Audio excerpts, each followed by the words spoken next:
Many of the people on the FBI's cyber most wanted list are Russian. While some allegedly work for the government earning a normal salary, others are accused of making a fortune from ransomware attacks and online theft. If they left Russia, they'd be arrested, but at home they appear to be given free rein.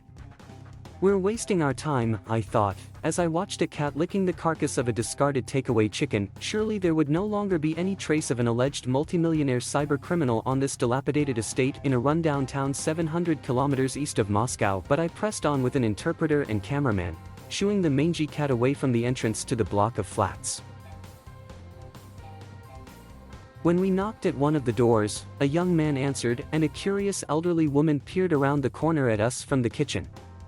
"Igor Turashev?" "No, I don't recognize the name," he said. "His family is registered here, so who are you?" we asked. "I'm not telling you where he is, and you shouldn't try to find him."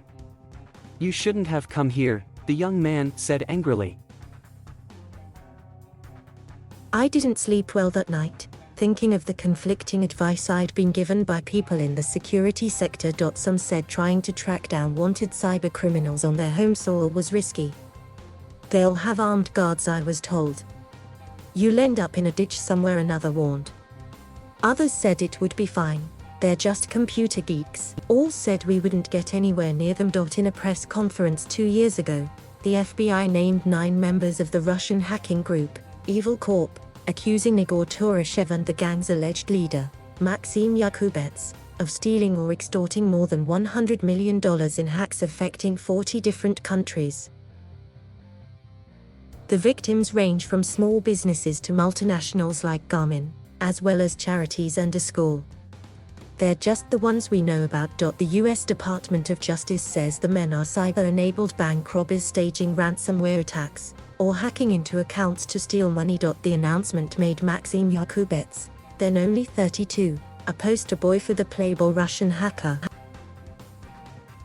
Footage of the gang obtained by the UK's National Crime Agency showed the men driving custom Lamborghinis, laughing with wads of cash and playing with a pet lion cub. The FBI's indictment of the 2 men was the result of years of work, including interviews with former gang members and the use of cyber forensics.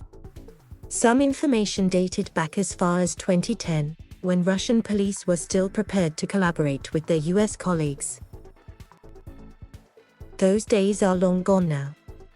The Russian government routinely brushes off US hacking accusations against its citizens. In fact, not only are the hackers allowed to carry on, they are recruited by the security services too. Our investigation into Maxim Yakubets began in an unlikely place, a golf course about 2 hours outside Moscow. This was the venue for his spectacular wedding in 2017, a video of which was later widely shared. Tellingly, Yakubets' face is never shown in the footage, filmed by a wedding video production company, but he can be seen dancing to live music performed by a famous Russian singer under a beautiful light show. Wedding planner Natalia wouldn't go into specifics about Yakubets' big day, but showed us around some of the key locations, including a pillared building carved out of the hills near a lake. "It's our exclusive room," she said. The newlyweds love to get inside for photo shoots and romance. As we were driven around by golf cart, I did some maths.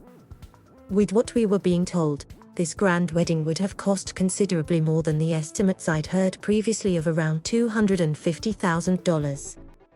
The price tag was potentially closer to $500,000, or even $600,000. We don't know how the special day was paid for, but if Yakubets picked up the bill, it's an indication of just how lavish his lifestyle is. Nor is Igor Turashev, 40, keeping a low profile. All have offices in Moscow's prestigious Federation Tower, a shiny skyscraper in the financial district that wouldn't look out of place in Manhattan or London's Canary Wharf. A puzzled receptionist looked for a phone number, and found that the offices didn't have one. She did find a mobile phone under the firm's name though, and put us through. We called it and waited. A Frank Sinatra song played for about 5 minutes, then finally someone picked up, sounding as though he was on a busy street, only to hang up when we said we were journalists. As Andre explained, Toroshev is not wanted in Russia, so no one is stopping him renting this expensive city center office space. It may also be convenient for him to be located among financial companies, including some that deal in the cryptocurrencies, such as Bitcoin, that Evil Corp is alleged to have collected from victims in ransomware attacks, reportedly $10M worth in one case. A Bloomberg report using research from Bitcoin analysts Chainalysis claims that the Federation Tower houses numerous crypto firms that act like cash machines for cyber criminals. We tried 2 other addresses linked to Toroshev and another key Evil Corp figure called Denis Gusev, and made numerous approaches by phone and email, but no one answered. Andrei and I spent a long time trying to find a place of work for Maxim Yakubets. He used to be a director of his mother's cattle feed company, but these days he appears to have no registered business or employer. What we did find, though, were addresses where he might still live, so one night we went to give them a knock. At one, a man laughed over the intercom as we explained where we were from. Maxim Yakubets isn't here. He hasn't been here for probably 15 years. I'm his dad, he said. To our surprise, Yakubets Sr. then came out into the hallway and gave us an impassioned 20-minute interview on camera, angrily condemning the US authorities for indicting his son.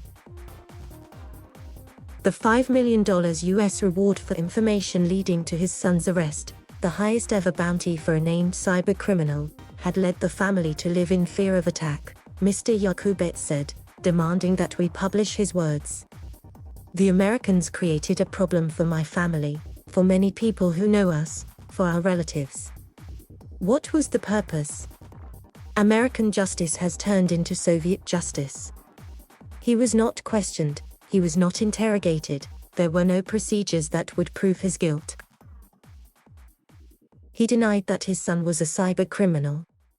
When I asked how he thought he had become so rich, he laughed, saying that I was exaggerating the price tag of the wedding and that the luxury cars were rented. Maxim's salary was higher than average, he said, because he works, he gets paid, he has a job. What does he do for work then? I asked. Why should I tell you? He replied. What about our private lives? He said he hadn't had any contact with his son since the indictment, so could not put us in touch with him.